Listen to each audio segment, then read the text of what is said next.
ونستعين به ونتوكل عليه ونعوذ بالله من شرور أنفسنا ومن سيئات أعمالنا من يهده الله فلا مضل له ومن يضلله فلا هادي له ونشهد أن لا إله إلا الله وحده لا شريك له ونشهد أن محمدا عبده ورسوله أما بعد فإن خير الحديث كتاب الله وخير الحديث حديث محمد صلى الله عليه وسلم وشر الأمور محدثاتها وكل محدثة بدعة وكل بدعة ضلالة وكل ضلالة في النار. أعوذ بالله من الشيطان الرجيم. بسم الله الرحمن الرحيم. قاف القرآن المجيد بل أجبوا أن جاءهم منذر منهم فقال الكافرون هذا شيء عجيب أإذا متنا وكنا ترابا ذلك رجع بعيد قد علمنا ما تنقص الأرض منهم وعندنا كتاب حفيظ بل كذبوا بالحق لما جاءهم فهم في أمر مريج أفلم ينظروا إلى السماء فوقهم كيف بنيناها وزيناها وما لها من فروج. أعوذ بالله من الشيطان الرجيم. وقرن في بيوتكن ولا تبرجنا تبرج الجاهلية الأولى إلى آخر الآية.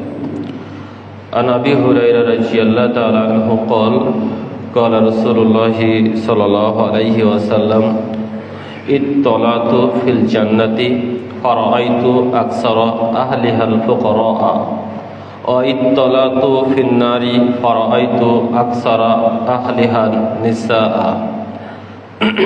রাখিল হাদিস। উপস্থিত ঐতিহ্যবাহী বাইতুল মামুরসাদ জামে মসজিদ আদাবর শ্যামলী ঢাকার সম্মানিত মুসল্লিবৃন্দ, পর্দার অন্তরালে মা ও ভগ্নীগণ, আলোচনার শুরুতে সে মহান আল্লাহ তাআলা দরবারে লাখো কোটি সেজদায় শুকর আদায় করছি যে মহান আল্লাহ সুবহানাহু ওয়া তাআলা এই প্রতিকূল আবহাওয়ার মধ্য হতে আপনাকে আমাকে আজকের পবিত্র জুম্মার দিনে যত সময়ের পূর্বে এ মসজিদে হাজির হওয়ার জন্য কবুল করেছেন এবং আমাদেরকে সে তৌফিক দিয়েছেন। যে আল্লাহ তাআলার দয়া ও রহমতের বশবর্তী হয়ে আমরা আজকে এখানে উপস্থিত হতে পেরেছি, সে আল্লাহ তাআলার প্রতি আমরা কৃতজ্ঞতা স্বরূপ প্রশংসা আদায় করছি। সকলে বলছি আলহামদুলিল্লাহ। দুরুদ ও সালাম রাসূলের প্রতি।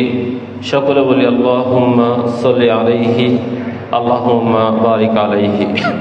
সম্মানিত উপস্থিতি, আমি আপনাদের সম্মুখে সূরাতুল আযহাবের 33 নম্বর আয়াতের আংশিক তেলাওয়াত করে শুনিয়েছি এবং নবী সাল্লাল্লাহু আলাইহি ওয়াসাল্লামের জবানি হতে বুখারী মুসলিম মিশকাতের 5234 নম্বর হাদিসটি বর্ণনা করে শুনিয়েছি। তেলাওয়াতকৃত আয়াত ও বর্ণিত হাদিসকে কেন্দ্র করে আমি আমার আলোচনার বিষয় নির্ধারণ করেছি পর্দা। বর্ণিত বিষয়ের প্রতি পবিত্র কোরআন ও সহিহ হাদিসের আলোকে আমার অতি ক্ষুদ্র বিদ্যায় এক জনকল্যাণকর সংক্ষিপ্ত আলোচনা রাখার চেষ্টা করব ইনশাআল্লাহ।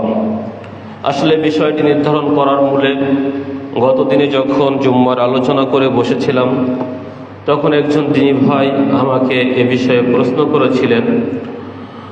এজন্য বিষয়টি আমার মাথায় ছিল। আরেকটি বিষয় ভাবতেছিলাম আলোচনা করব, সেটা হলো স্বামী স্ত্রীর দায়িত্ব কর্তব্য। কারণ গত জুম্মাতে আলোচনার পরে স্বামী স্ত্রীর মাঝে একটা মনোমালিন্যের একটা অনুষ্ঠানে আমি অংশগ্রহণ করেছিলাম। অতএব দুইটি বিষয় মাথায় ছিল, দুইটি বিষয় থেকে পর্দার বিষয়টি আমি আপনাদের মাঝে সিলেক্ট করেছি। অতএব শুধুমাত্র আপনাদের মাঝে আজকে পর্দা নিয়ে কথা বলবো। অতএব আমাদের পরিবারে পর্দা প্রতিষ্ঠা করতে হবে, আমাদের মা বোনদের মাঝে পর্দার প্রচলন ঘটাতে হবে, আমাদের মা বোনদেরকে পর্দায় রাখতে হবে, পরিবারের সর্ব জায়গাতেই আল্লাহর বিধান প্রতিষ্ঠা করতে হবে। পর্দা একটি গুরুত্বপূর্ণ বিষয়। সলাৎ যেমন আপনার আমার উপরে ফরজ, আপনি আমি সলাৎ আদায় করতে এসেছি। হজ যেমন আপনার আমার উপরে ফরজ, সমর্থবান ব্যক্তির উপরে ফরজ। জাকাত যেমন সমর্থবান ব্যক্তির উপরে ফরজ, অনুরূপভাবে সিয়াম যেমন সকলের উপরেই ফরজ, ঠিক পর্দাও ঠিক আপনার আমার জন্য, সকলের জন্য ফরজ। পুরুষেরও পর্দা রয়েছে, তবে বিশেষ করে নারীর পর্দাটা গুরুত্বপূর্ণ বিষয়। সম্মানিত উপস্থিতি, আমরা আজকে নারীর পর্দা নিয়েই কথা বলবো ইনশাআল্লাহ। তা প্রথমত আল্লাহ তাআলা আমাদের মা বোনদেরকে লক্ষ্য করে যে আহ্বান করেছেন সেটা হলো সূরা আযহাবের 33 নম্বর আয়াত। আল্লাহ বলছেন, অকর্ণ ফি বুয়ুতিকুন্না ওয়ালা তাবাররাজনা তাবাররুজাল জাহিলিয়াতিল উলা। আল্লাহ তাআলা আমাদের মা বোনদেরকে লক্ষ্য করে বলছেন, তোমরা তোমাদের নিজ গৃহে অবস্থান করো। জাহিলি বা প্রাচীন যুগের, জাহিলিয়াতের যুগের নারীদের মতো তোমরা তোমাদের নিজেদেরকে প্রদর্শন করিও না। আল্লাহ তাআলার এটা নির্দেশ, সূরা আযহাবের 33 নম্বর আয়াত। অতএব আল্লাহ তাআলা এই আয়াত দিয়ে আমাদের মা বোনদেরকে বলেছেন যে তোমরা তোমাদের যে নিজ গৃহ রয়েছে এই নিজ গৃহে, স্বগৃহে অবস্থান করো।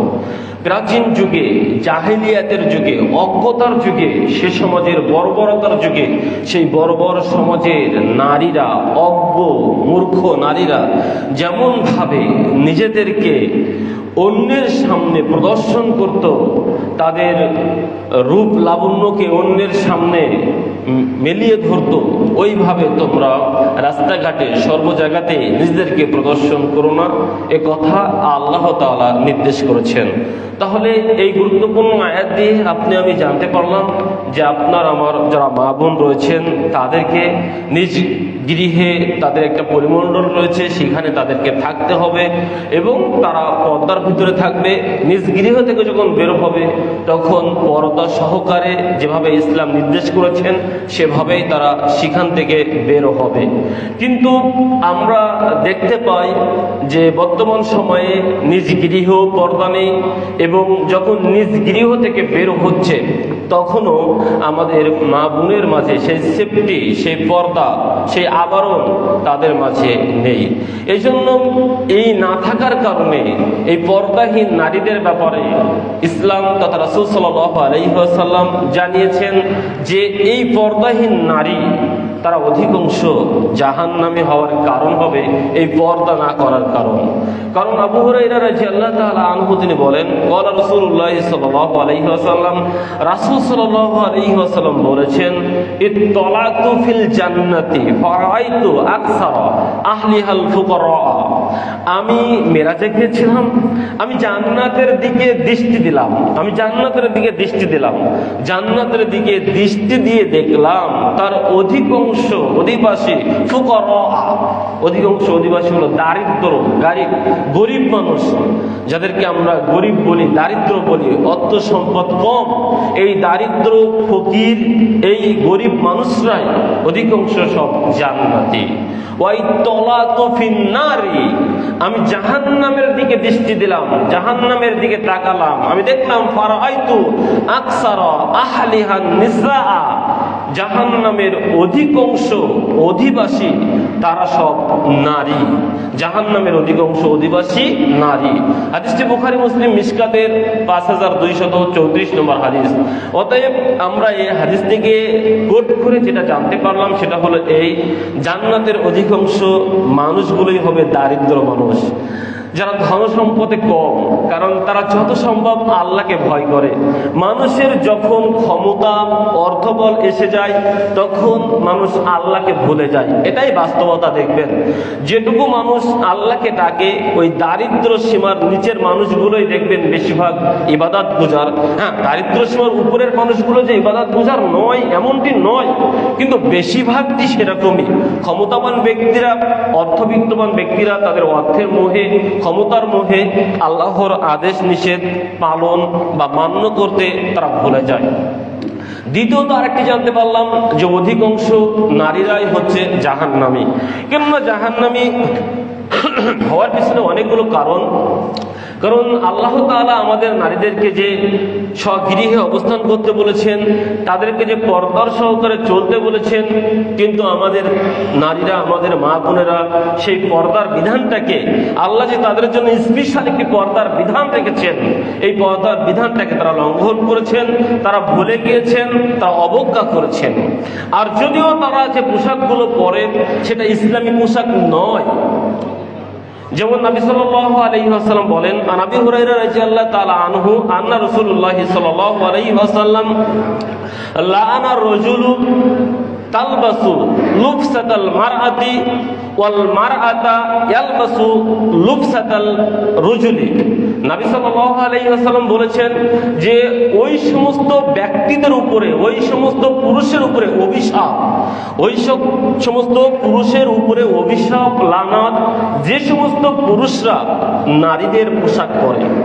আবার ওই সমস্ত ওয়াল মারআতা তালবাসু লুবসাতার রজুলি, ওই সমস্ত নারীদের প্রতিও অভিশাপ যে সমস্ত নারীরা পুরুষের পোশাক পরিধান করে। আজকে যদি আপনি আমি বাস্তবতার নিরিখে তাকাই বা দেখি, তাহলে দেখব যে আমাদের দেশে যারা পুরুষের পোশাক যেটা ছিল সেটা নারীদের দখলে চলে গিয়েছে, আর নারীদের পোশাক যেটা ছিল সেটা পুরুষের কাছে চলে এসেছে। আমাদের দেশের নারীরা তারা কি করছে?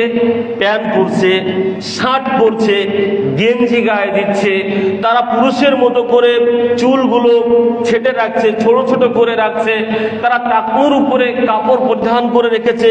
এইভাবে যতগুলো জিনিস দেখবেন ইসলাম যেটা নিষেধ করেছে, সেই জিনিসগুলো আমাদের মা বোনদের নিকটে সেটা প্রিয় হয়ে উঠেছে। এবং এটাই নাকি আধুনিক, এটাই নাকি মডার্ন, এটাই নাকি শিক্ষিত জাতির পরিচয়। যারা এভাবে চলাফেরা করে তারাই নাকি শিক্ষিত, তারাই নাকি মডার্ন, তারাই নাকি আধুনিক, তারাই নাকি সভ্য সমাজের নাগরিক, এটা আমরা মনে করি এবং আমাদেরকে বলা হয়ে থাকে। অথচ ইসলাম, রাসূল সাল্লাল্লাহু আলাইহি ওয়াসাল্লাম এই সমস্ত নামধারী মডার্ন, আধুনিক, সভ্য সমাজের নারীদের এই পোশাককে লানাত করেছেন, অভিশাপ করেছেন।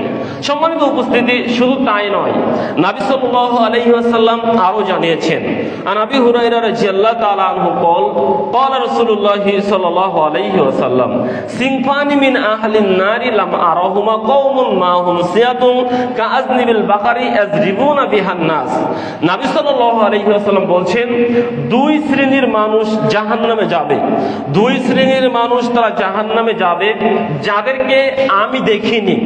তাদের এক শ্রেণীর মানুষ হলো ওই কওম, ওই জাতি যাদের হাতে রাখালের চাবুক থাকবে। গরুর রাখাল যেমন হাতে একটা লাঠি রাখে, চাবুক রাখে ওই গরুটাকে নিয়ন্ত্রণ করার জন্য, ঠিক ওই জাতি, ওই কওমের মানুষের নিকটে গরুর রাখালের মতো চাবুক থাকবে, লাঠি থাকবে। তা দিয়ে তারা ইয়াজরিবুনা বিহান নাস, তা দিয়ে তারা মানুষদেরকে প্রহার করবে, মানুষদেরকে পিটাবে। এই এক শ্রেণীর মানুষ তারা জাহান্নামে যাবে, এ কথা নবী সাল্লাল্লাহু আলাইহি ওয়াসাল্লাম আমাদেরকে জানিয়েছেন। দ্বিতীয় যে শ্রেণীর কথা নবী সাল্লাল্লাহু আলাইহি ওয়াসাল্লাম বলেছেন সেটা হলো এই নিসাউন, মহিলা, কাসিয়াতুন, কাপড় পরে থাকবে।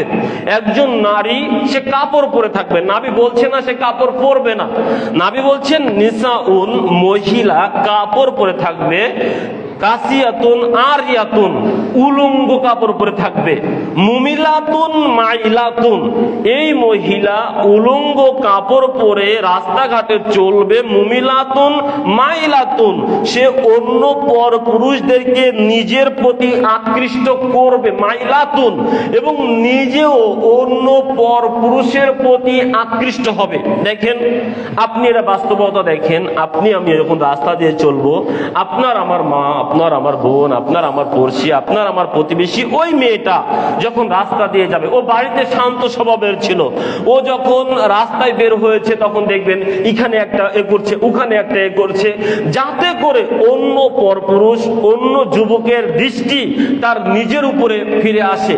অন্যকে নিজের প্রতি আকর্ষণ করানোর জন্য ও যা যা কিছু প্রয়োজন, ওই এক চোখের মধ্যে লাগিয়েছে 5 রকম আইলানা, আশকারা, মাস্কারা, আরজিয়া, মার্জিয়া, এমন জাতীয় কত, এতগুলো লাগানো কেন? অন্যকে নিজের প্রতি আকৃষ্ট করার জন্য।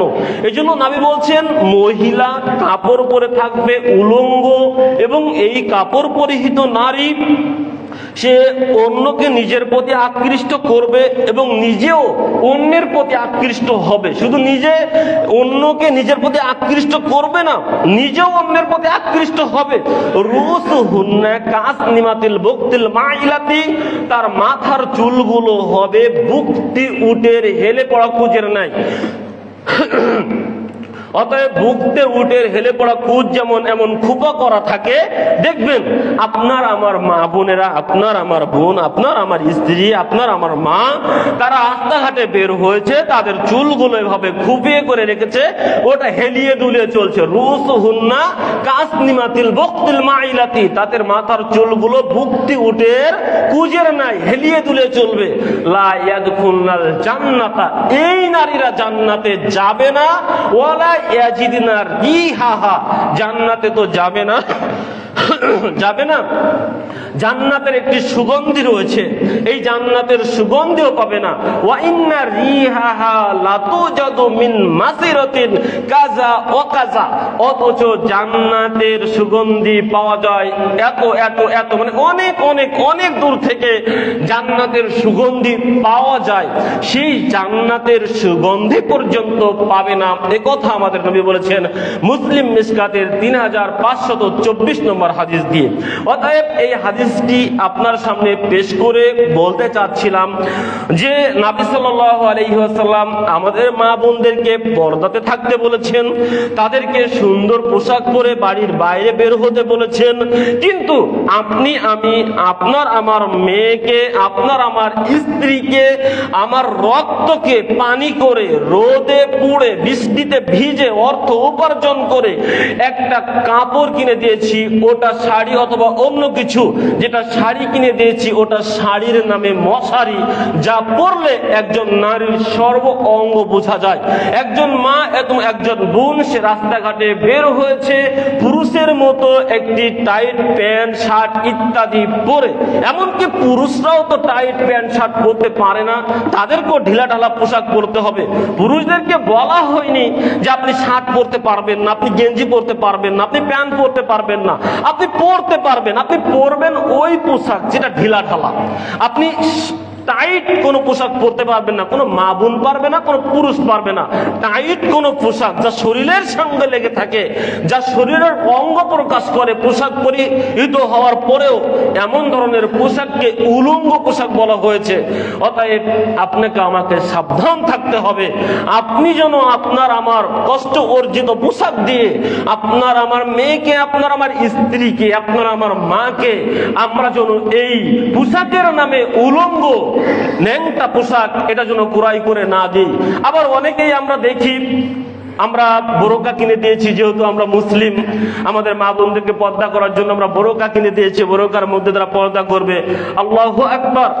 বোরকা এত স্কিন টাইট, সাধারণত একটা মানুষ যদি সালোয়ার কামিজ পরতো তবুও তার একটা শালীনতা বজায় থাকতো, কিন্তু বোরকাটা সে এমন ভাবে পড়েছে যে এত দৃষ্টিকটু, এত খারাপ লাগছে যে তার একজন নারীত্ব সবকিছু প্রকাশ পেয়ে যাচ্ছে।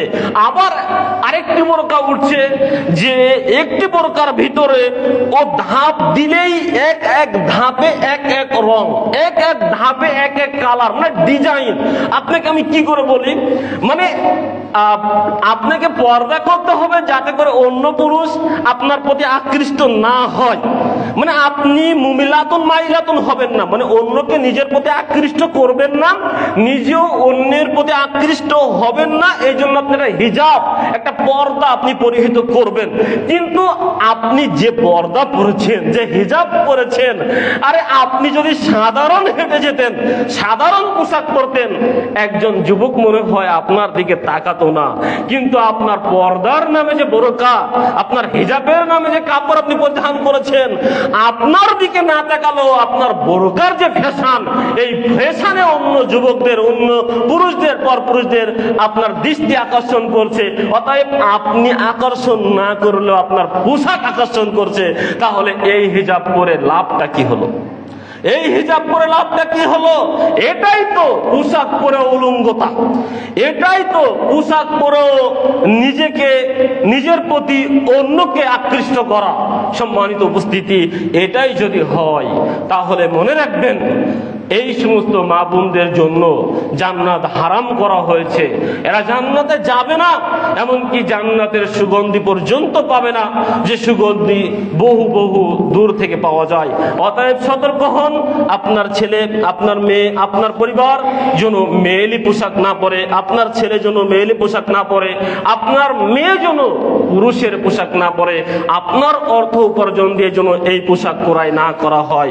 আপনি যেন পোশাকের নামে উলঙ্গ পোশাক ক্রয় করে দিয়েন না। অতএব আপনি আপনার স্ত্রীদেরকে স্বগৃহে রাখবেন, আপনার মেয়েদেরকে স্বগৃহে রাখবেন। কেননা যখন আপনার মেয়ে ঘর থেকে বের হয় তখন শয়তান তাকে নগ্নতার দিকে নিয়ে যায়। এ কথা বলেছেন রাসূল সাল্লাল্লাহু আলাইহি ওয়াসাল্লাম। আন আব্দুল্লাহ ইবনে মাসউদ রাদিয়াল্লাহু তাআলা আনহু قال রাসূলুল্লাহ সাল্লাল্লাহু আলাইহি ওয়াসাল্লাম, আব্দুল্লাহ ইবনে মাসউদ রাদিয়াল্লাহু তাআলা আনহু হতে বর্ণিত, তিনি বলেন রাসূল সাল্লাল্লাহু আলাইহি ওয়াসাল্লাম বলেছেন, আল মারআতু আওরাতুন, নারী হচ্ছে গোপন বস্তু, নারী হচ্ছে ঢেকে রাখা বস্তু, লুকায়িত বস্তু। আল মারআতু আওরাতুন, নারী হচ্ছে লুকায়িত, গোপন, ঢেকে রাখা বস্তু। ফাইজা খরাজাত ইস্তাশরাফাহা শাইতান, যখন এই নারী ঘর থেকে বের হয়ে যায়, ইস্তাশরাফাহা শাইতান, শয়তান তাকে নগ্নতার দিকে ধাবিত করে। এ কথা রাসূল সাল্লাল্লাহু আলাইহি ওয়াসাল্লাম বলেছেন তিরমিজি মিশকাতের 3109 নম্বর হাদিস দিয়ে। সম্মানিত উপস্থিতি, অতএব রাসূল সাল্লাল্লাহু আলাইহি ওয়াসাল্লাম বলেছেন নারী হচ্ছে গোপন বস্তু, নারী হচ্ছে লুকায়িত বস্তু, নারী হচ্ছে ঢেকে রাখা বস্তু। অতএব তারা যখন এই ঢেকে রাখা বস্তুটি যখন রাস্তায় প্রকাশ পেয়ে যায়, তখন শয়তান তাকে নগ্নতার দিকে ধাবিত করে। তাই তো রাস্তায় এত মস্কারা, এত আড্ডা, এত ঠাট্টা, এত রং বেরং, এত কিছু ছড়িয়ে পড়েছে আপনার আমার সমাজে। সম্মানিত উপস্থিতি, তাহলে আমার মা বোন বলবে, আমার মা বোনেরা বলবে না, যারা এখানে এসেছেন ইসলাম যারা মান্য করেন তারা এই কথাগুলো কখনো প্রশ্ন করবে না। কিন্তু ইসলাম বিদ্বেষী যারা রয়েছে আমাদের দেশে, সুশীল সমাজ, নারীবাদী বলে আমরা যারা, মুক্তি, নারী মুক্তিকামী মানুষ যারা রয়েছে, তারা বলবে ইসলাম নারীর উপরে অবিচার করেছেন, ইসলাম নারীকে গৃহবন্দী করেছেন, ইসলাম নারীকে ঢেকে রেখেছেন, আবদ্ধ করেছেন, পুরুষরা ঘুরে ঘুরে বেড়াবে, আর ইসলাম নারীকে আবদ্ধ করেছেন নিজের ঘরের ভিতরে একটি কাপড়ের ভিতরে। এভাবে ইসলামের নিয়ে তারা কথা বলবে যে ইসলাম দ্বিচারিতা করেছেন, নারীর প্রতি জুলুম করেছেন, অবিচার করেছেন, নাউযুবিল্লাহি মিন যালিক। সম্মানিত উপস্থিতি, সম্মানিতা মা ও বোন, আপনি এই প্রশ্ন করার আগে ভেবে দেখুন, ইসলাম আপনাকে মর্যাদা দিয়েছেন, ইসলাম আপনাকে সম্মান দিয়েছেন, ইসলাম আপনাকে পৃথিবীর দামি বস্তু, দামি সম্পদে রূপান্তরিত করেছেন। ইসলাম পৃথিবীর সবচেয়ে উৎকৃষ্ট মানুষ, উৎকৃষ্ট সৃষ্টি হিসাবে আপনাকে বলেছেন, আপনি এটা ভুলে গিয়েছেন। পরে আপনার সামনে কথাটা বলছি, তবে শুধু এটুকুই বলে রাখি, আপনার দৃষ্টিভঙ্গি খারাপ, তাই আপনি নিজেকে মনে করেছেন ইসলাম আপনাকে বন্দী করেছেন। দেখেন, পৃথিবীর যত দামি জিনিস, পৃথিবীর যত সম্মানিত জিনিস, তারা নির্দিষ্ট একটি গণ্ডির ভিতরে থাকে। আপনি এখানে ব্যাংকার রয়েছেন অনেকেই, আমি ব্যাংক সম্পর্কে ভালো বুঝি না। ব্যাংকের যিনি সর্ব ঊর্ধ্বতন কর্মকর্তা হন, তিনি একটা কাচের ঘরের ভিতরে, ছোট্ট একটা ঘর, সেই ঘরের ভিতরে আবদ্ধ থাকেন। সেখানে না অন্য কোনো লোক রয়েছে, না সেখানে অন্য কোনো লোক যাতায়াত করে, সেখানে এসি লাগানো রয়েছে। ওই ছোট্ট একটা ঘরের ভিতরে ওই এমডি সাহেব বা ঊর্ধ্বতন কর্মকর্তা, তিনি ওই ঘরের ভিতরে রয়েছেন। বিশেষ প্রয়োজনে তার সামনে দারোয়ান রয়েছে, তাদের অনুমতি সাপেক্ষে ওনার সঙ্গে দেখা করতে হয়। উনি দুই একজনকে দুটো একটা পরামর্শ দেন, বিশেষ কোনো কার্যক্রম সলভ করে থাকেন। সাধারণত যে কোনো মানুষ ব্যাংকের অন্যান্য দায়িত্বশীলদের সাথে যেমন সজলেই দেখা সাক্ষাৎ করতে পারে, কথা বলতে পারে, হাত মিলাতে পারে, ওনার সঙ্গে যখন তখন দেখা করা যায় না, হাত মেলানো যায় না, কথা বলা যায় না। কথা বলার জন্য অনুমতি নিতে হয়, সিকিউরিটির কাছে যেতে হয়, তারপর সেখানে যেতে হয়, দূর থেকে তার কথা শুনতে হয়, তিনি দূর থেকে পরামর্শ দেন, সেই পরামর্শ নিয়ে চলে আসতে হয়। এখন এই ব্যাংকের ঊর্ধ্বতন কর্মকর্তা যদি বলেন, ব্যাংক আমার উপরে অবিচার করেছেন, আমাকে একটি ছোট কাচের ঘরের ভিতরে বন্দী করে রেখেছেন, তাহলে কেমন হতে পারে? তিনি কখনো বলেন না, তিনি মনে করেন ব্যাংক আমাকে সর্বোচ্চ মর্যাদা দিয়েছেন, আমাকে সর্বোচ্চ আসনে বসিয়েছেন, আমি ছোট্ট একটা ঘরে বসে থাকি, আমার পাহারাদার থাকে, আমাকে কাছে কথা বলতে গেলে অনুমতি নিতে হয়, এভাবে তিনি নিজেকে গর্ববোধ মনে করেন। ঠিক আপনাকে উদাহরণ দিয়ে কথা বোঝাচ্ছি। আমাদের দেশের প্রধানমন্ত্রী, প্রেসিডেন্ট, তিনি যখন তখন আপনার আমার মতো যেখানে সেখানে বের হতে পারেন না। আমি তো এই মনে চাইলে এখান থেকে বের হয়ে গেলাম, শিশু মেলায় গেলাম, শ্যামলীতে গেলাম, ইত্যাদি জায়গায় গেলাম, মন চাইলো আরেক জায়গায় ঘুরে আসলাম, যাহা ইচ্ছা তাই করলাম, মন চাইলো এখান থেকে কিছু কিনে খাইলাম, মন চাইলো এই বাসে উঠে পড়লাম, এই রিক্সাতে উঠে পড়লাম। কিন্তু আমাদের দেশের প্রধানমন্ত্রী, প্রেসিডেন্ট, তারা ওই ঘর থেকে বের হতে পারেন না।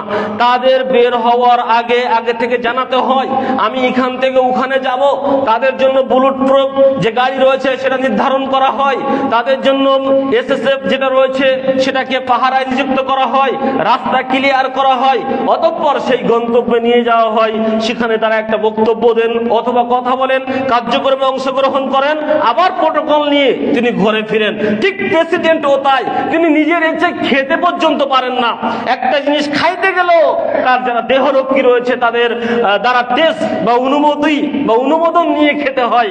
এখন এই প্রধানমন্ত্রী যদি নিজেকে মনে করে যে আমাকে গৃহবন্দী করা হয়েছে, এই প্রেসিডেন্ট যদি মনে করে আমাকে গৃহবন্দী করা হয়েছে, আমি নিজের ইচ্ছায় কিছু করতে পারি না, নিজের ইচ্ছায় চলতে পারি না, নিজের ইচ্ছায় ঘর থেকে বের হতে পারি না, মানুষ যেমন সকলেই বসে রয়েছে ওই তাদের ভিতরে, ভিড়ের ভিতরে আমি থাকতে পারি না, আমাকে প্রোটোকলের ভিতরে থাকতে হয়, তাহলে কেমনটি হয়? তিনি কখনো মনে করেন না, তিনি মনে করেন রাষ্ট্র আমাকে সম্মান দিয়েছে।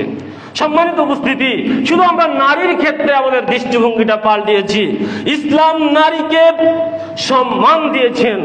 তারা যখন বাইরে বের হবে, প্রোটোকল নিয়ে বের হবে, বডিগার্ড নিয়ে বের হবে, তার মানে তার মাহরাম নিয়ে বের হবে। যখন তারা বাইরে বের হবে তখন তারা মাহরাম নিয়ে বের হবে, প্রোটোকল নিয়ে বের হবে। আমরা এটাকে মনে করেছি গৃহবন্দী। সম্মানিত উপস্থিতি, অথচ ইসলাম আমাদেরকে ইজ্জত দিয়েছেন, মর্যাদা দিয়েছেন। নবী সাল্লাল্লাহু আলাইহি ওয়াসাল্লাম নারীদেরকে ঘর থেকে বের হতে নিষেধ করেছেন এই কারণে, কারণ তারা দামি সম্পদ। শয়তান এই দামি সম্পদকে ছিনিয়ে নেওয়ার জন্য, যেমন দামি সম্পদের পিছনে চোর, ডাকাত ইত্যাদি সন্ত্রাস, লুটতরাজ রয়েছে, ঠিক এই দামি সম্পদ যখন প্রোটোকল ছাড়া বের হয়ে যায়, তখন এই লুটতরাজ, এই ডাকাত, এই চোর, এই সন্ত্রাস, এই মানুষগুলো এই দামি সম্পদের উপরে আক্রমণ করে। এই জন্য নবী সাল্লাল্লাহু আলাইহি ওয়াসাল্লাম বলেছেন, আন ইবনে ওমর রাদিয়াল্লাহু তাআলা আনহু ক্বালা রাসূলুল্লাহ সাল্লাল্লাহু আলাইহি ওয়াসাল্লাম, লা ইয়াখলুওয়ান্না রাজুলুন বিইমরাতিন ইল্লা কানা সালিসুহুমা শাইতান। তিরমিজি মিশকাতের 3118 নম্বর হাদিস। আমাদের নবী বলছেন, যখন কোন নারী এবং কোন পুরুষ নির্জনে একত্রিত হয়, লা ইয়াখলুওয়ান্না রাজুলুন বিইমরাতিন, যখন কোন পুরুষ এবং নারী নির্জনে এক জায়গায় একত্রিত হয়, ইল্লা কানা সালিসুহুমা শাইতান, তখন শয়তান হয় তাদের তৃতীয় জন। এখন বলেন, আপনার ছেলে আপনার মেয়ে ও নির্জনে বের হয়ে গিয়েছে, তাদের তৃতীয় জন এখন কে? তাদের তৃতীয় জন এখন শয়তান। এখন শয়তান যাদের তৃতীয় জন, তাদেরকে দিয়ে ভালো কি করে আশা করতে পারেন? ভালো কি করে হবে? শয়তান তাদের তৃতীয় জন, আর আপনার ছেলে আপনার মেয়ে রাত 10টা-12টা পর্যন্ত এখানে ওখানে রয়ে গিয়েছে, তৃতীয় জন হলো শয়তান। কিভাবে এদের দ্বারা ভালো আশা করতে পারে? কিছুদিন আগে একটা নিউজ দেখেছিলাম, একজন মেয়ে 7 দিনের পরিচয় তার বয়ফ্রেন্ডের সাথে বের হয়ে গিয়েছে, আপনারাও দেখেছেন। তারপরে রাত 12টা থেকে রাত 3টা পর্যন্ত এমন কোন এক ঘটনা, 3 ঘন্টা ধরে অন্য বন্ধু মিলে ওই মেয়েকে ধর্ষণ করা হয়েছে, ইজ্জতহানি করা হয়েছে। এটা আমরা দেখেছি, এটা আমরা শুনেছি। আমরা সবাই বিচার চেয়েছি, আমরাও বিচার চাই। আর আমার একটা কথা রয়েছে, জিনা ধর্ষণের বিচার চেতে হবে না, জিনা ধর্ষণের বিচার করতে হবে। নবী সাল্লাল্লাহু আলাইহি ওয়াসাল্লাম 1450 বছর আগে ফয়সালা দিয়ে গিয়েছেন, এর বিচার চাওয়া লাগে না, এর বিচার করতে হয়। অতএব এ বিচার করবে রাষ্ট্রের সরকার, যাদের হাতে ক্ষমতা রয়েছে, না করলে তারা গুনাহগার হবে। এখন আমার কথা হলো, মেয়েটা বের হয়ে গেল 7 দিনের পরিচয় বয়ফ্রেন্ডের সাথে, আপনি চলাচলের সময় পশ্চিমা স্টাইলে বের হয়ে গেলেন, আর যখন আপনি ধর্ষিতা হলেন, আপনার উপরে অত্যাচার করা হলো, তখন সৌদি আরবের স্টাইলে বললেন ধর্ষকের ফাঁসি চাই, শাস্তি চাই। এটা কি করে হতে পারে? আপনি বের হলেন পশ্চিমা স্টাইলে, আর আপনার উপরে যখন জুলুম হলো, তখন আপনি এসে সৌদি আরবের স্টাইলে বলছেন ফাঁসি চাই, ধর্ষণের ফাঁসি চাই, সর্বোচ্চ শাস্তি আপনাকে নিযুক্ত করতে হবে। কিন্তু আপনাকে বের হওয়ার আগে যে আপনার মাহরাম লাগে, আপনার বডিগার্ড লাগে, আপনি যে নিজে নিজে বের হতে পারেন না, এই দায়িত্ব যে আপনি অবজ্ঞা করলেন, পরিবার যে এই দায়িত্ব পালন করলো না, এদের বিচার কে করবে? এদের বিচার কে করবে? ইসলাম বলেছে নারী পুরুষ এক জায়গাতেই হলে তৃতীয় জন শয়তান হবে। আপনার মেয়েকে যে আপনি রাত 12টা পর্যন্ত অন্য যুবক ছেলের সঙ্গে লিলিয়ে দিলেন বা বের করে দিলেন, এখানে তৃতীয় জন শয়তান, এ দায়িত্ব আপনি পালন করলেন না, এটা কি করে হবে? আপনি হয়তো বলবেন আমার মেয়ে অনেক ধার্মিক, আমার ছেলে অনেক ধার্মিক, আমার ছেলে এত পরেশগার, তাদের দিয়ে খারাপ আশা করা যায় না। আমি আপনার কথা বিশ্বাস করি না, আমি আপনার কথা বিশ্বাস করি না। এই আগুন আর এই কাঠ, এই দুটাকে এক জায়গায় রেখে বলছেন এই কাঠ 10 বার হজ করেছে, এই আগুনও 10 বার হজ করেছে, 5 বার উমরা করেছে, এরা খুব ধার্মিক, এদেরকে এক জায়গাতে রেখে দিলাম, এরা একজন আর একজনকে ধরবে না। আপনার কথা বিশ্বাস করি না। এই আগুন কাঠকে ধরবেই ধরবে।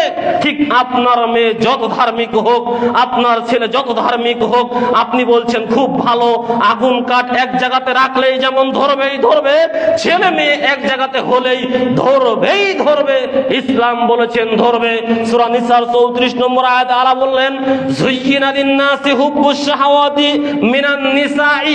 এখানে একটি কথা আপনি বুঝে নেন, আল্লাহ বলছেন যুয়্যিনা, আমি সাজিয়েছি, সুসজ্জিত করেছি, লিন-নাসি, মানুষদের জন্য, হুব্বু, ভালোবাসাময় করেছি, শাহওয়াতি, আকর্ষণীয় করেছি। কয়টা বাক্য বললাম? এক, যুয়্যিনা, সুসজ্জিত করেছি, লিন্নাসি, মানুষের জন্য, হুব্বু, ভালোবাসাময় করেছি, শাহওয়াতি, আকর্ষণীয় করেছি। 3টা বাক্য, সাজিয়েছি, সুসজ্জিত করেছি, ভালোবাসাময় করেছি, আকর্ষণীয় করেছি পুরুষদের জন্য, মিনান নিসাই, নারীদেরকে। অতএব আল্লাহ তাআলা নারীদেরকে পুরুষদের জন্য সাজিয়েছেন, ভালোবাসাময় করিয়েছেন, আকর্ষণীয় করেছেন। আর আপনি এই সুসজ্জিত জিনিসটি, আপনি এই ভালোবাসাময় জিনিসটি, আপনি এই আকর্ষণীয় জিনিসটি নির্জনে বের করে দিচ্ছেন আর বলছেন আমার মেয়ে খুব ভালো, আমার ছেলে খুব ভালো, ওরা ধরবে না। এ কথা বিশ্বাসই করি না। সম্মানিত উপস্থিতি, অতএব সতর্কতা অবলম্বন করুন। আগে নিজে পরিবর্তন হন। আগে আপনি সৌদি আরব স্টাইলে নিজের জীবনযাত্রাকে মেনে নিন, তারপরে সৌদি আরব স্টাইলে বিচার চাইবেন। আপনি মধুর পাত্র আলগা রেখে মাছির পিছনে দৌড়াবেন, এটা তো হতে পারে না। আপনি মধুর পাত্রটাকে আগে বন্ধ করুন, তারপরে মাছির শাস্তির ব্যবস্থা করুন। সম্মানিত উপস্থিতি, অতএব এর জন্য আপনি পরিবার দায়ী, আপনার শাসন দায়ী, আপনার কার্যক্রম দায়ী। আপনি অযোগ্য পিতামাতা, এজন্য আপনার ছেলে আপনার মেয়ে বয়ফ্রেন্ডের নামে, গার্লফ্রেন্ডের নামে রাত 12টা পর্যন্ত এখানে ওখানে ঘুরছে। আপনার ছেলে একটা মেয়েকে বয়ফ্রেন্ডে বা গার্লফ্রেন্ড নামে আপনার বাড়িতে নিয়ে এসেছে, আপনি গার্লফ্রেন্ড নামে সাদরে গ্রহণ করেছেন। আপনার মেয়েও একটা ছেলেকে বয়ফ্রেন্ড নামে আপনার বাড়িতে নিয়ে এসেছে, আপনি এটা গ্রহণ করেছেন, আপনি দাওস। সম্মানিত উপস্থিতি, আপনাকে মনে রাখতে হবে নারী এবং পুরুষ থেকে আপনাকে আমাকে সাবধান থাকতে হবে। পুরুষরা যেমন নারী থেকে সাবধান থাকবে, নারীরাও তেমন পুরুষ থেকে সাবধান থাকবে, এটাই স্বাভাবিক। আর পুরুষের জন্য নারী তো একটা ফিতনা, পুরুষের জন্য নারী একটা কঠিন ফিতনা, কঠিন পরীক্ষা। এজন্য পুরুষ জাতিকে নবী সাল্লাল্লাহু আলাইহি ওয়াসাল্লাম নারীর ব্যাপারে সাবধানতা অবলম্বন করিয়েছেন। উসামা ইবনে যায়েদ রাদিয়াল্লাহু তাআলা আনহু قال রাসূলুল্লাহ সাল্লাল্লাহু আলাইহি ওয়াসাল্লাম, উসামা ইবনে যায়েদ রাদিয়াল্লাহু তাআলা আনহু বলেন, রাসূল সাল্লাল্লাহু আলাইহি ওয়াসাল্লাম বলেছেন, মা তারাকতু বাদি ফিতনাতান আযাররা আলার রিজালি মিনান নিসাই। নবী সাল্লাল্লাহু আলাইহি ওয়াসাল্লাম বুখারী মুসলিম মিশকাতের 3085 নম্বর হাদিসে আমাদেরকে জানিয়েছেন, আমি আমার পরে, মা তারাকতু বাদি ফিতনাতান, আমি আমার পরে এমন কোন সমস্যা ত্যাগ করে যাচ্ছি না, এমন কোন সমস্যা ছেড়ে যাচ্ছি না আমার পুরুষ উম্মতের জন্য আযররা আলার রিজালি, আমার পুরুষ উম্মতের জন্য অধিক ক্ষতিকর হতে পারে মিনান নিসাই, নারীরা ছাড়া। আমি আমার পরে এমন কোন সমস্যা ত্যাগ করে যাচ্ছি না আমার পুরুষ উম্মতের জন্য, যা আমার পুরুষ উম্মতের জন্য অধিক ক্ষতিকর হতে পারে, একমাত্র নারীরা ছাড়া আর কোন সমস্যা আমি ত্যাগ করে যাচ্ছি না। এজন্য নবী সাল্লাল্লাহু আলাইহি ওয়াসাল্লাম অপর এক হাদিসে আমাদেরকে বলছেন, عن أبو سعيد الخدري رضي الله تعالى عنه قال رسول الله صلى الله عليه وسلم فاتقوا الدنيا واتقوا النساء। তোমরা দুনিয়া থেকে বাঁচো, তোমরা নারী থেকে বাঁচো, তোমরা দুনিয়া থেকে সাবধান থাকো। ফাত্তাকু দুনিয়া ওয়াত্তাকুন নিসা, ও দুনিয়ার মানুষ, ও পুরুষ জাতি, তোমরা দুনিয়ার ব্যাপারে সাবধানতা অবলম্বন করো, কারণ এই দুনিয়া তোমাকে পরকাল বিমুখ করতে পারে। তোমরা নারীর ব্যাপারে সাবধানতা অবলম্বন করো। ফাইন্না আউওয়ালা ফিতনাতা বানি ইসরাইল মিনান ফিন নিসাই, কেননা বনি ইসরাইলের সর্বপ্রথম ফিতনা এই নারীদের মধ্যে সংগঠিত হয়েছিল। বনি ইসরাইলের সর্বপ্রথম ফিতনা এই নারীর মাধ্যমে সংগঠিত হয়েছিল। মুসলিম মিশকাতের 3086 নম্বর হাদিস দিয়ে রাসূল সাল্লাল্লাহু আলাইহি ওয়াসাল্লাম আমাদেরকে জানিয়েছেন। দুটি হাদিস আপনার সামনে পেশ করে বলতে চাচ্ছিলাম, আপনার আমার জন্য নারী ফিতনার চাইতে ভয়ঙ্কর কোন ফিতনা রাসূল সাল্লাল্লাহু আলাইহি ওয়াসাল্লাম ত্যাগ করে যাননি। এই জন্য নারীর ব্যাপারে আপনাকে আমাকে পুরুষকে সাবধানতা অবলম্বন করতে বলা হয়েছে। সম্মানিত উপস্থিতি, কেননা মানুষ যখন সব কৌশলে হার মেনে যায়, তখন যে কৌশলটি অবলম্বন করে সেটা হলো নারী কৌশল। দেখেন, একজন মানুষকে মানহানি করার জন্য, একজন মানুষকে লাঞ্ছিত করার জন্য, একজন মানুষকে ক্ষমতাচ্যুত করার জন্য, একজন মানুষের ইজ্জতহানি করার জন্য যখন সকল ষড়যন্ত্র ব্যর্থ হয়ে যায়, তখন যে ষড়যন্ত্র সফল করে সেটা হলো নারী ষড়যন্ত্র। এই জন্য আমাদের দেশে একটা কি যেন কথা আছে, হানি ট্রাপ। এই ফাঁদে ফেলিয়ে মানুষকে, পুরুষ জাতিকে তার নিজের দায়িত্ব এবং কর্তব্য থেকে বিমুখ রাখা হয়, তাহলে নারীর ষড়যন্ত্র কতটা খারাপ আপনি বুঝে নিন। সম্মানিত উপস্থিতি, আপনাকে আমি কি করে বোঝাই নারীর ষড়যন্ত্র কেন এত উৎকৃষ্ট, এত বৃহৎ, এত সফল? কেন নারী ষড়যন্ত্র দ্বারা পুরুষ জাতি নির্যাতিত হয়? কেন নারী ষড়যন্ত্রের কাছে পুরুষ জাতি পরাজয় বরণ করেছে? কেননা আপনি একটা কোরআনের আয়াত একটু বলছেন, সূরা নিসার ৭৬ নম্বর আয়াত। এখানে আল্লাহ বলছেন, ইন্না কায়দা শাইতানি কানা জয়ফান, নিশ্চয়ই শয়তানের একটা ষড়যন্ত্র রয়েছে। ইন্না কায়দা শাইতানি কানা জয়ফান, নিশ্চয়ই শয়তানের একটা ষড়যন্ত্র রয়েছে যা অধিক দুর্বল। কানা জয়ফান, অধিক দুর্বল। শয়তানের ষড়যন্ত্রকে আল্লাহ কি বলেছেন? অধিক দুর্বল বলেছেন। এবার চলে যান সূরা ইউসুফের ২৮ নম্বর আয়াত। আল্লাহ বলছেন, ইন্না কাইদা কুন্না আযীমুন, নিশ্চয়ই নারীদের ষড়যন্ত্র, নারীদের চক্রান্ত আযীমুন, অধিক শক্তিশালী। নিশ্চয়ই নারীদের চক্রান্ত, নারীদের ষড়যন্ত্র অধিক শক্তিশালী। অতএব শয়তানের ষড়যন্ত্র, শয়তানের ফাঁদ যেটা হার মানায় সেটা হলো নারীর ষড়যন্ত্র, নারীর চক্রান্ত। এই জন্য নারীর চক্রান্ত, নারী ষড়যন্ত্র থেকে পুরুষ জাতিকে সাবধানতা থাকতে বলেছেন। এই জন্য উকবা ইবনে আমির রাদিয়াল্লাহু তাআলা আনহু তিনি বলেন, রাসূল সাল্লাল্লাহু আলাইহি ওয়াসাল্লাম বলেছেন, ইয়াকুমুদ দুখুল আলান নিসাই, ও দুনিয়ার মানুষ, ইয়াকুমুদ দুখুল আলান নিসাই, তোমরা নারীদের কাছে যাওয়া থেকে সাবধান থাকো, তোমরা নারীদের কাছে যাওয়া থেকে সাবধান থাকো। তখন ফাকালা রাজুলুন মিনাল আনসারি, তখন আনসারদের একজন সাহাবী দাঁড়িয়ে বললেন, ক্বালা ইয়া রাসূলুল্লাহ সাল্লাল্লাহু আলাইহি ওয়াসাল্লাম আফারাইতাল হামা, হে নবী সাল্লাল্লাহু আলাইহি ওয়াসাল্লাম, আপনি দেবর সম্পর্কে কিছু বলুন। তখন নবী সাল্লাল্লাহু আলাইহি ওয়াসাল্লাম বললেন, আল হামউল মাউত, দেবর হলো ভাবির জন্য মৃত্যু সমতুল্য। এই যে দেখেন, আপনি ভাবি, আপনাকে বলছি আপনি ভাবি থেকে সাবধান থাকবেন। কারণ নবী সাল্লাল্লাহু আলাইহি ওয়াসাল্লাম বলছেন হামউল মাউত, দেবর হলো ভাবির জন্য মৃত্যু সমতুল্য। মানুষ যেমন মৃত্যুকে ভয় পায়, মৃত্যু থেকে বাঁচতে চায়, ভাবি আপনাকেও দেবর থেকে বাঁচতে যেতে হবে। ভাবি আপনাকেও দেবরকে ভয় পেতে হবে, দেবর থেকে বাঁচার জন্য আপনাকে চেষ্টা করতে হবে। অথচ আপনি ভাবি, আপনার দিনই চলে না, আপনার আসরই জমে না দেবর ছাড়া।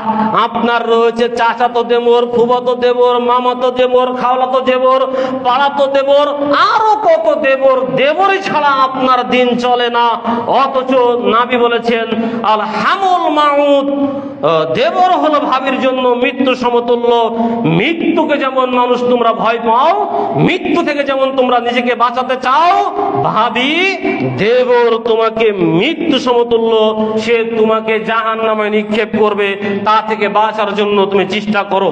সম্মানিত উপস্থিতি, অতএব পুরুষকে যেমন নারী থেকে সাবধান থাকতে হবে, নারীকে তেমন পুরুষ থেকে সাবধান থাকতে হবে।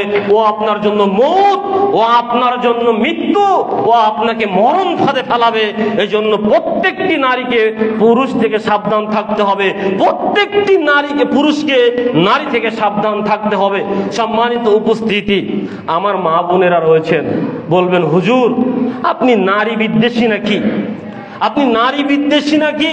নারীদের ভিতরে এত কিছু বলছেন যে শয়তানের ষড়যন্ত্র হার মানায়, নারীর ষড়যন্ত্র, আরো তো অনেক কথা রয়েছে। নবী সাল্লাল্লাহু আলাইহি ওয়াসাল্লাম বলছেন নারী আসে শয়তানের রূপ ধরে, নারী যায় শয়তানের রূপ ধরে, অতএব তোমরা সাবধান থেকো। অতএব আপনি এতগুলো কথা বলছেন, ইসলাম কি নারী বিদ্বেষী? হুজুর আপনি কি নারী বিদ্বেষী? আস্তাগফিরুল্লাহ, ইসলাম নারী বিদ্বেষী নয়। ইসলাম নারীকে মর্যাদা দিয়েছেন, ইসলাম নারীকে সম্মান দিয়েছেন। এই নারী সেই নারী যে শয়তানের পদাঙ্ক অনুসরণ করে, কিন্তু এই নারী সেই নারী নয় যে নারীকে ইসলাম সম্মান দিয়েছেন। আপনাকে একটা হাদিস শোনাই। রাসূল সাল্লাল্লাহু আলাইহি ওয়াসাল্লাম বলছেন, আদ দুনিয়া কুল্লুহা মাতাউন ওয়া খায়রু মাতাইদ দুনিয়া আল মারাতুস সালিহাতু। মুসলিম মিশকাত হাদিস নম্বর 3083। উক্ত হাদিসে আমাদের নবী বলছেন আদ দুনিয়া, এই দুনিয়াটা হচ্ছে কুল্লুহা মাতাউন, এই দুনিয়াটা হচ্ছে সম্পদে ভরপুর। এই দুনিয়াটা কি? সম্পদে ভরপুর। কত সম্পদ যে রয়েছে এখানে, হীরা রয়েছে, মুক্তা রয়েছে, স্বর্ণ রয়েছে, রূপা রয়েছে, ডায়মন্ড রয়েছে, আরো কত কি। এই দুনিয়া সম্পদ আর সম্পদ, সম্পদ দিয়ে এই দুনিয়া ছেয়ে রয়েছে। মাটির নিচে সম্পদ রয়েছে, পানির নিচে সম্পদ রয়েছে, পাহাড়ের নিচে চাপা পড়ে রয়েছে সম্পদ, সাগরের তলে রয়েছে সম্পদ, সম্পদ আর সম্পদ। আর দুনিয়া কুল্লুহা মাতাউন, এই দুনিয়ার এত সম্পদের মধ্যে অখরু মাতাই দুনিয়া আল মারআতুস সালিহাতু, দুনিয়ার সবচেয়ে দামি সম্পদ, দুনিয়ার সবচেয়ে শ্রেষ্ঠ সম্পদ, দুনিয়ার সবচেয়ে মূল্যবান সম্পদ একজন নেককার স্ত্রী। সুবহানাল্লাহ। অতএব পৃথিবীর সর্বশ্রেষ্ঠ ডায়মন্ড হলো একজন নেককার স্ত্রী। পৃথিবীর সর্বশ্রেষ্ঠ হীরার টুকরা হচ্ছে একজন নেককার স্ত্রী। যার ঘরে একজন নেককার স্ত্রী রয়েছে, ওর ঘরে টাকা নেই, ওর ঘরে চাউল নেই, ওর ঘরে ডাউল নেই, ওর ঘরে কেরোসিন নেই, ওর ঘরে সরিষা তেল নেই, ইত্যাদি কিচ্ছু নেই ওর ঘরে। ওর ঘরে রয়েছে একজন নেককার স্ত্রী। ও পৃথিবীর সবচাইতে দামি সম্পদটি তার ঘরে লুকিয়ে রেখেছে। পৃথিবীর সবচেয়ে দামি সম্পদ, পৃথিবীর সবচেয়ে ডায়মন্ড, সবচেয়ে দামি হীরা তার ঘরে রয়েছে। আপনি নিজেকে হীরা মনে করেন, আপনি নিজেকে ডায়মন্ড মনে করেন। সম্মানিত মা বোন, যখন আপনি নেককার একজন স্ত্রী হবেন, নেককার একজন মেয়ে হবেন, নেককার একজন মা হবেন, নেককার একজন বোন হবেন, তখন আপনি পৃথিবীর সবচাইতে সেরা সম্পদে রূপান্তরিত হবেন। আপনার সম্মান ইসলাম দেয়নি মনে, আপনার যে সম্মান ইসলাম দিয়েছেন, পৃথিবীতে কোন সৃষ্টিকুলকে আল্লাহ সেই সম্মান দেননি। আপনাকে বলি, নবী সাল্লাল্লাহু আলাইহি ওয়াসাল্লাম যখন হীরা পর্বতে ধ্যান করতেন, আমাদের মা খাদিজা রাদিয়াল্লাহু তাআলা আনহা রাসূল সাল্লাল্লাহু আলাইহি ওয়াসাল্লামের কাছে খাদ্য নিয়ে যেতেন। আল্লাহ তাআলা বললেন, জিবরাইল ওই খাদিজা রাদিয়াল্লাহু তাআলা আনহা হাঁটছে, তুমি বলো মুহাম্মদ সাল্লাল্লাহু আলাইহি ওয়াসাল্লামকে আল্লাহ খাদিজা রাদিয়াল্লাহু তাআলা আনহাকে সালাম দিয়েছেন। তখন যখন খাদিজা রাদিয়াল্লাহু তাআলা আনহা আসলেন, জিবরাইল আলাইহিস সালাম বললেন, মুহাম্মদ সাল্লাল্লাহু আলাইহি ওয়াসাল্লাম আল্লাহ খাদিজা রাদিয়াল্লাহু তাআলা আনহাকে সালাম দিয়েছেন। আমি জিবরাইল আলাইহিস সালাম খাদিজা রাদিয়াল্লাহু তাআলা আনহাকে সালাম প্রদান করলাম, আপনি খাদিজা রাদিয়াল্লাহু তাআলা আনহাকে জানিয়ে দেন। অতএব আপনি সেই নারী, আপনি খাদিজা রাদিয়াল্লাহু তাআলা আনহার উত্তরসূরি, যাকে সালাম আল্লাহ দেয়, যাকে সালাম জিবরাইল আলাইহিস সালাম দেয়। আর কোন পুরুষকে সালাম দিয়েছেন আপনার জানা থাকলে বলেন। সম্মানিত মা বোন, আপনাকে বলছে আপনি সেই নারী।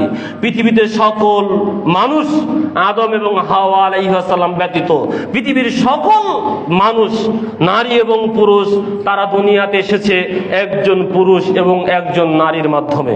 আদম এবং হাওয়া আলাইহিস সালাম ব্যতীত পৃথিবীর সকল মানুষ এ দুনিয়াতে এসেছে একজন পুরুষ এবং একজন নারীর মাধ্যমে। কিন্তু ব্যতিক্রম এক জায়গায় রয়েছে, ঈসা আলাইহিস সালাম। ঈসা আলাইহিস সালাম এসেছেন, সেখানে কোনো পুরুষ ছিল না, কিন্তু মা ছিল। অতএব ঈসা আলাইহিস সালামকে পুরুষ ছাড়া আল্লাহ দুনিয়াতে নিয়ে এসেছেন, এদিও আল্লাহ নারীর মর্যাদা দিয়েছেন। বুঝাতে চেয়েছেন, শোনো দুনিয়ার মানুষ, আমি দুনিয়াতে পুরুষ ছাড়া মানুষ সৃষ্টি করেছি, কিন্তু আমি দুনিয়াতে মাতা ছাড়া কাউকে সৃষ্টি করিনি। এখানে নারীর মর্যাদা রয়েছে।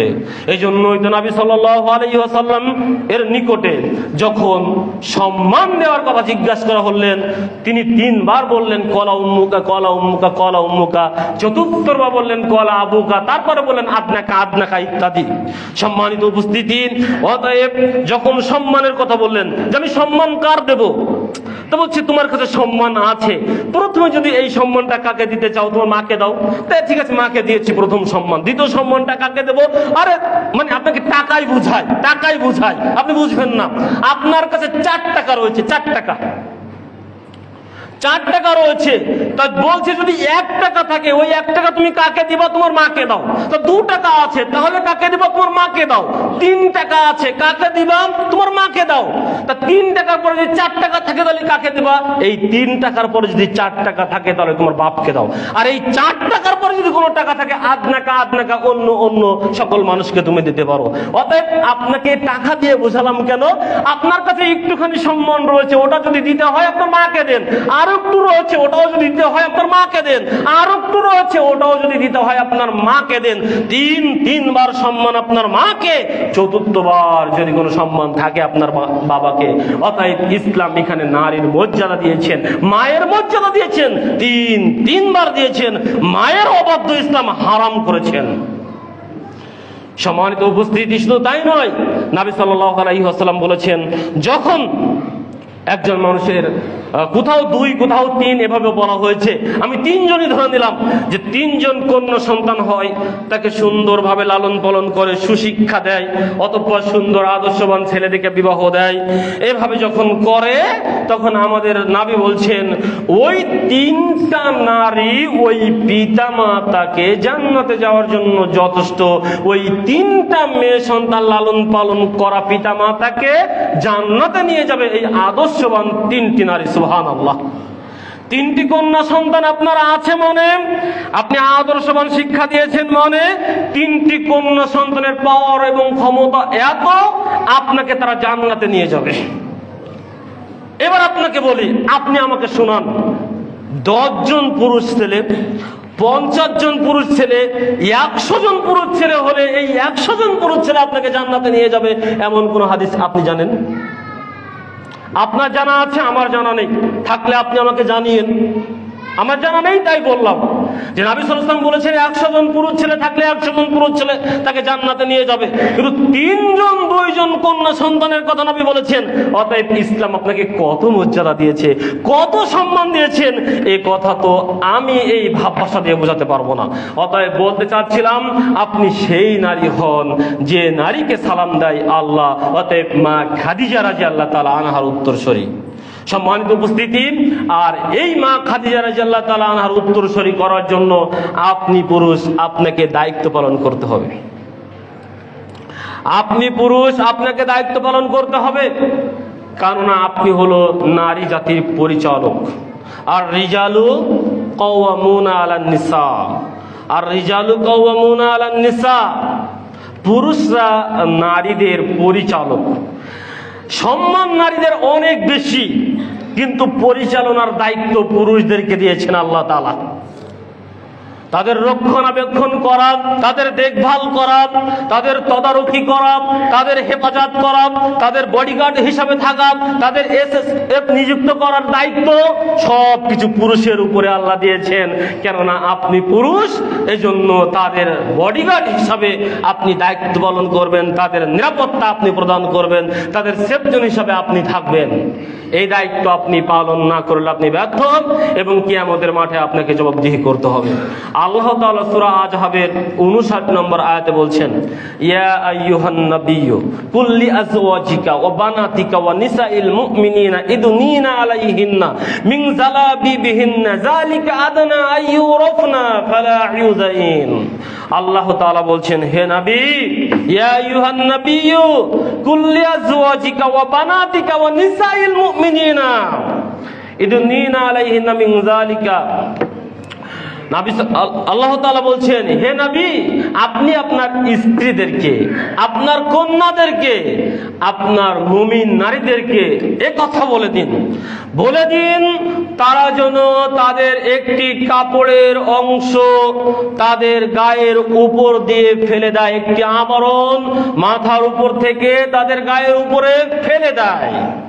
জালিকা আদনা আই ইউরাফনা ফালা ইউজাইন, এতে করে তাদের চিনতে সহজ হবে, আর ফালা ইউজাইন, উত্তক্তকারীরা তাদেরকে উত্তক্ত করবে না। দেখেন সূরা আযহাবের 59 নম্বর আয়াত। এই আয়াত দিয়ে আপনি কি বুঝলেন? আল্লাহ বলেছেন নবীকে, আপনার স্ত্রীদেরকে বলুন, আপনার সন্তান মেয়েদেরকে বলুন, মুমিন যারা নারী, বিশ্বাসী নারী রয়েছে, অবিশ্বাসীদেরকে নয়, বিশ্বাসী নারীদেরকে বলুন, তারা যেন তাদের কাপড়ের একটি অংশ তাদের মাথার উপর দিয়ে তাদের শরীরের উপরে ফেলে দেয়, তাতে করে তাদের চিনতে সহজ হবে। কেন? এরা সম্ভ্রান্ত, এরা স্বাধীন, এরা মুক্তিকামী, এদের সম্মান রয়েছে, এদের মর্যাদা রয়েছে।